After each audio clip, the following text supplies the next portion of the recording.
네, 오늘 함께 볼 하나님의 말씀은 방금 전에 유치부 친구들이 이야기했던 마태복음 1장 21절인데요. 다시 한번 화면으로 9절만 띄워주셨으면 좋겠습니다. 같이 한번 봉독하도록 하겠습니다. 시작. 아들을 낳으리니 이름을 예수라 하라. 이는 그가 자기 백성을 그들의 죄에서 구원할 자이심이니라. 아멘. 네.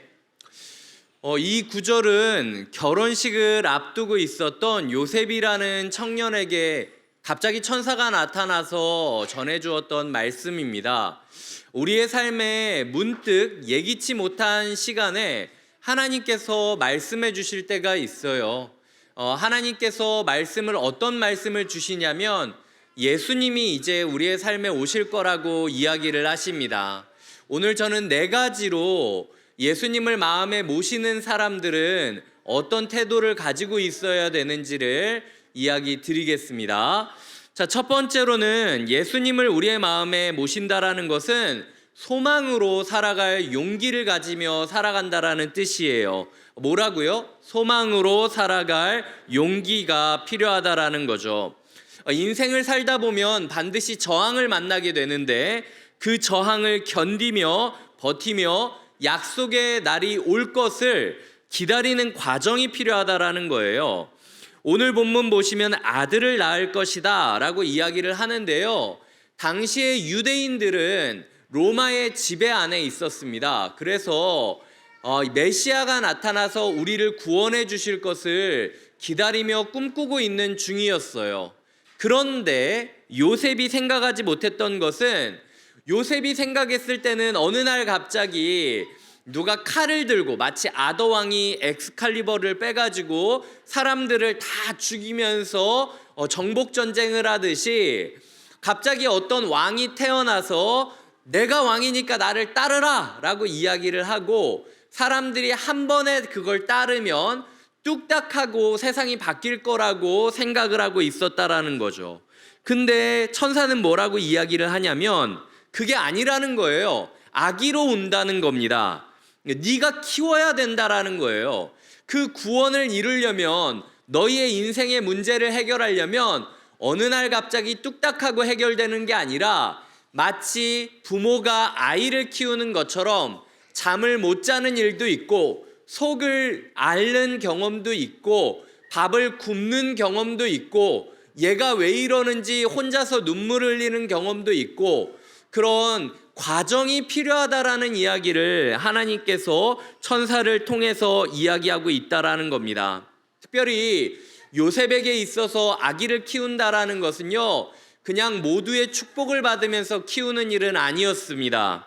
내가 임신시키지도 않았는데 사람들이 오해하고 비아냥거리면서 저거 저렇게 하지만 다 사실은 다른 거야 라고 이야기를 하면서 뒤에서 뒷담화하고 수근수근거리고 뭔 말만 해도 뒤에서 비아냥거리는 모습을 평생 동안 오해받으며 감당하며 살아가야 될 각오를 하며 살아가야 됐다라는 거죠. 저는 이 말이 우리에게도 해당되는 말이라고 생각해요. 지금 이 자리에 계신 아이들, 그리고 이 자리에 계신 청년들, 이 자리에 계신 모든 장년교구 성도님들의 인생에 고민이 있고 문제가 있겠죠. 나이가 어리다라고 해서 고민이 없겠습니까? 저는 있다고 생각해요.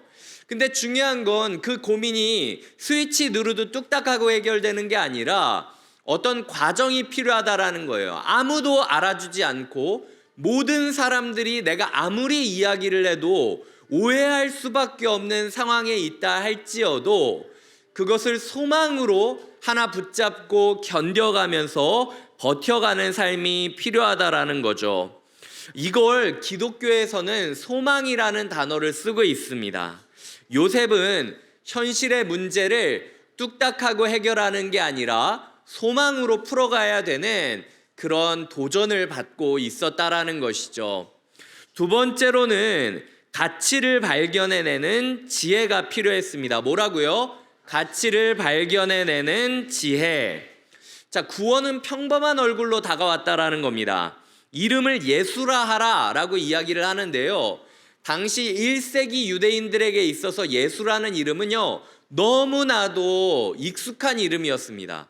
철수, 영희, 교과서에 익숙하게 등장하는 이름과도 예수라는 이름이 그렇게 많이 쓰여졌던 이름이었다라는 거예요. 요셉이 생각했을 때 인류를 구원하고 우리를 회복시킬 왕이 내려온다면 뭔가 엄청난 위험을 가지고 아니면 특별하게 올 거라고 생각을 했지만 하나님께서는 이름이 예수다라고 이야기를 하면서 평범 속에 진리가 있고 해답이 있다라고 이야기를 하고 있다라는 거죠. 여기서 배울 교훈이 있는데요. 평범하다고 해서 가치가 없다라는 뜻은 아니라는 거예요.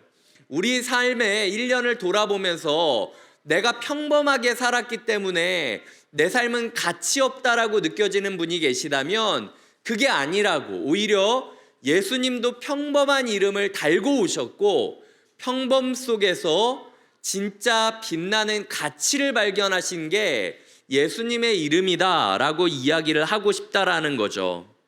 사실 예수라는 이름이 흔하기는 했지만 나쁜 뜻은 아니었어요. 예수라는 이름은 하나님이 구원하신다라는 뜻을 가진 이름인데요.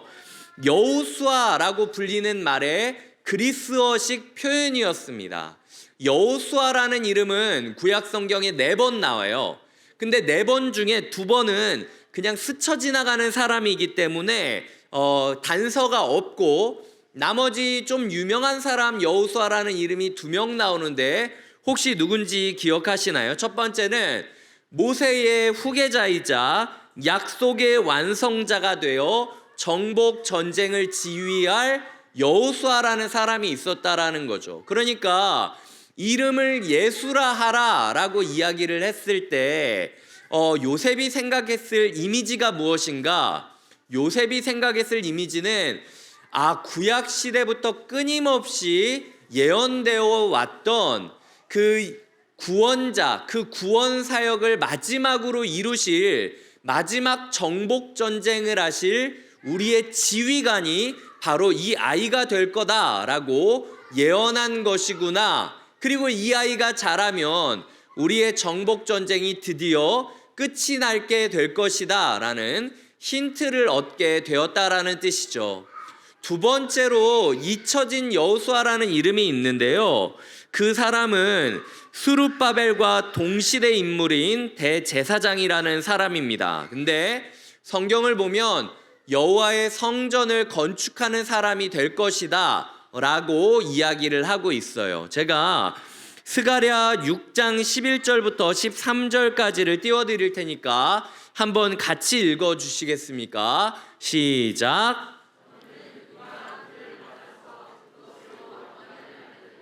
그것을 여호사닥의 아들 여호수아 대제사장의 머리에 씌워서 너는 그에게 이렇게 말하여라. 나 만군의 주가 이렇게 말한다. 이 사람을 보아라. 그의 이름은 새싹이다.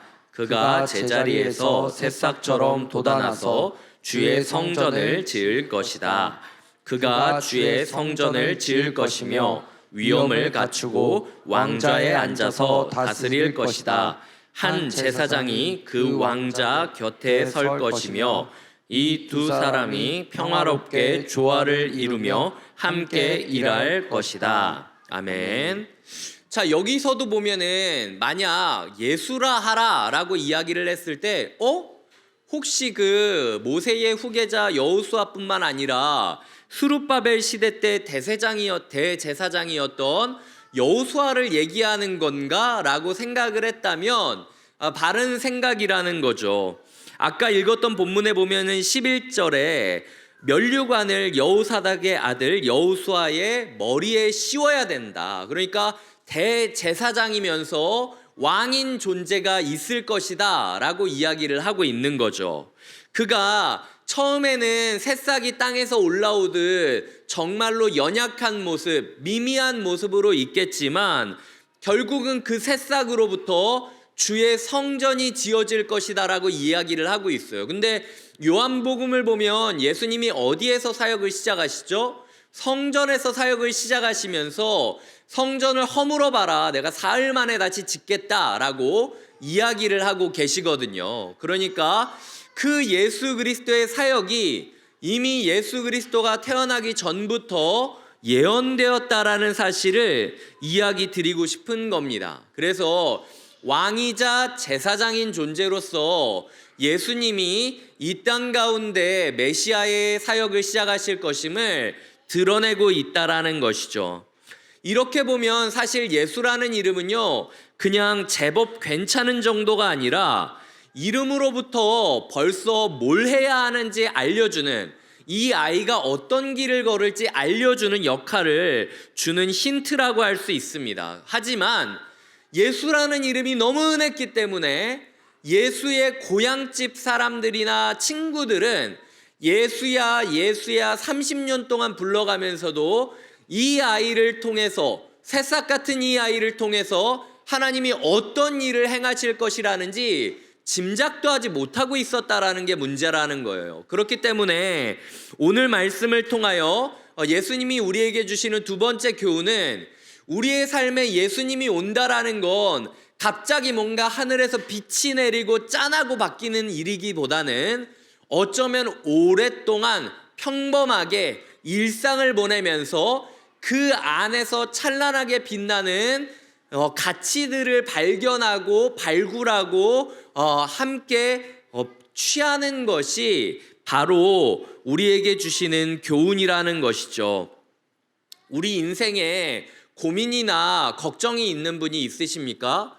만약 그 답을 찾고 있다면 40일 금식 기도를 하거나 한 달 철야 기도를 한다거나 이렇게 특별한 일을 통하여 해결될 수도 있겠지만, 오늘 말씀을 따르자면 정말로 평범한 것에서부터 이미 답이 있을 수 있다라는 거죠. 특별히 매년 돌아오는 크리스마스, 매번 성탄 때마다 드리는 성탄 예배, 어쩌면 이 자리가 예수라는 이름으로 평범함 속에서 찬란함을 주셨듯이 우리가 1년 동안, 평생 동안 꿈꿔왔던 기도 제목에 대한 답을 하나님께서 주고 싶은 자리일 수도 있다라는 이야기를 드리고 싶다라는 것이죠. 세 번째로는 권리를 포기하는 결단이 필요합니다. 무엇이라고요? 권리를 포기하는 결단이 필요하다라는 거죠. 권리를 포기한다라는 건 당연한 것조차도 하지 않겠다라는 결단이 필요하다라는 겁니다. 이름을 예수라 하라는 말을 직역하면 너는 이름을 예수라 할 것이다 라는 뜻입니다. 당시에 아이의 이름은 엄마나 아빠나 짓는 것이 일반적인 상황이었어요. 그러니까 아이의 이름을 짓는 것만큼은 엄마 아빠에게 부여된 축복이자 권리였다라는 거죠. 하지만 하나님은 요셉에게 너는 아빠로서 할 수 있는 최소한의 권리조차도 박탈되게 될 것이다 라고 이야기를 하고 있는 것이 요셉에게 주셨던 하나님의 말씀이라는 것이죠. 예수를 삶에 맞이한다라는 건 이런 거예요. 우리의 삶에 있어서 당연하다라고 느껴지는 것들, 이 정도는 하면 되는 거 아닙니까? 이 정도도 못합니까? 이거 무서워서 예수 믿겠습니까? 라고 이야기하는 것들이 있음에도 불구하고, 예수를 믿기 때문에 할 수 있음에도 불구하고 하지 않고 있는 것들이 무엇이 있느냐라고 물어보시는 것, 그것이 우리의 삶에 예수를 모시는 과정이라는 것을 오늘 말씀은 주고 있다라는 것이죠. 마지막 네 번째는 병원을 찾아야 된다라는 겁니다. 뭐라고요? 병원 찾기. 네. 내 속에 있는 죄 문제를 드러내야만 예수님을 만날 수 있다라는 거죠. 예수님이 많은 문제를 해결해 준다고 했지만 가장 중요한 건 죄 문제를 해결해 주신다고 했어요. 그런데 죄 문제를 해결해 줄 사람한테 죄 문제만 쏙 빼놓고 이야기하는 게 우리의 삶일 수 있다라는 거죠. 왜냐? 죄인이라고 하면은 너무 민망하니까, 죄인이라고 하면은 내가 너무 불쌍해 보이니까 어떻게든 내가 죄인이라는 사실을 감추면서 하나님 제가 돈이 없습니다. 하나님 제가 승진해야 됩니다. 하나님 제가 대학 가야 됩니다. 하나님 제가 취업해야 됩니다. 하나님 제가 이거 해야 됩니다. 저거 해야 됩니다. 엉뚱한 사람을 붙잡고 엉뚱한 이야기를 하고 있다라는 거예요. 치과 의사를 찾아갔으면 다른 이야기 하기 전에 이빨부터 보여주는 게 우선입니다. 예수님께서 죄를 구하러 죄 문제를 해결하려고 우리에게 오셨다라면 다른 문제는 둘째로 치더라도 죄 문제 먼저 예수님 앞에 내려놓는 게 맞다라는 거죠. 하지만 많은 성도님들이 이 자리에 나와서 찬양을 하고 기도를 하고 있지만 정작 내 안에 여전히 남아있는 죄 문제에 대해서는 뭐 다들 그렇게 사는 거 아니야? 다 그냥 이렇게 뻑뻑하지만 서로 그냥 아닌 척하면서 지내는 거 아니야? 라는 식으로 애둘러 덮은 채로 다른 문제만 찾고 있다라는 거예요. 하나님 오늘 행복하게 해주세요. 하나님 오늘 기분 좋게 해주세요. 하나님 오늘 제 마음이 따뜻해지게 해주세요. 하나님 오늘 사람들이 나를 사랑한다고 말하게 해주세요. 이런 이야기만 하고 있는 게 우리의 삶의 모습일 수 있다라는 거죠. 순례자의 노래라고 불리는 시편 130편이 있습니다. 여기서 성전을 올라가면서 울부짖는 사람의 이야기가 나오는데 오늘 우리가 읽은 마태복음 1장 21절은 시편 130편에 대한 응답이라고 이야기하곤 합니다. 제가 띄워드릴 테니까 130편 7절과 8절을 함께 읽어주시겠습니다. 시작.